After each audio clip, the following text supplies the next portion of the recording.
безбедноста на онлайн плаќањето постојат повеќе фактори. Секако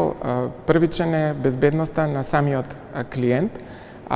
понатака безбедноста на самата интернет продавница, а и секако процесите кои банката ги има воспоставено во позадина. И најсовремените машини не може да ја постигнат безбедноста доколку граѓанинот несовесно се однесува и ги дели, односно ги разменува чувствителните податоци за плаќањето. Во делот на онлайн плаќањето, пред се тука е битно граѓанинот да биде свесен за ризиците во однос на дигиталниот свет. Пример, доколку пристапува на онлайн продавница, секако една од главните работи треба да провери дали е катинарчето на самата интернет продавница, значи дали е вклучено, односно дали свети зелено на интернет пребарувачот, со цел да знае дека неговата врска со интернет продавницата е заштитена, односно обезбедена. Втора активност која граѓанинот треба да биде свесен е дека најчесто напајачите, односно криминалците, покушаваат преку електронски пораки да го намамат, да пристапи, односно да направи некакво онлайн плаќање кое најчесто пристигнува преку електронска пошта. Во однос на ризиците кои се присутни во овој дигитален свет, банките преземаат секојдневно, значи активности за препораки за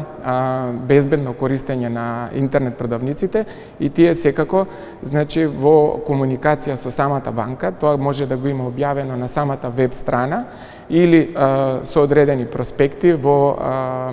на шалтерите и експозитурите на банката, може да најде соодветни информации за тоа како граѓаните може безбедно да ги извршуваат своите трансакции преку во онлайн светот, односно преку тие електронски продавници. Дополнително банките, значи ние како Народна банка преземаме континуирани напори во делот на следењето на тој циклус на платежната трансакција како проаѓа од самите клиенти до трговците и се предмет на редовно и континуирано подобрување. Како некој сет од мерки кои последно ги имаме имплементирано, тоа е воведување на дополнителна заштита на клиентот преку воведување на лимити во онлайн светот, односно доколку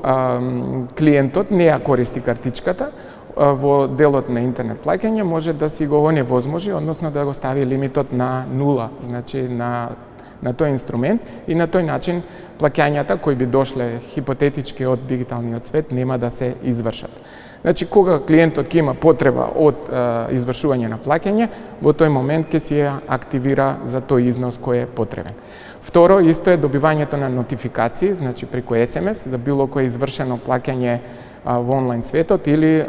преку Viber или некоја друга социјална платформа за комуникација.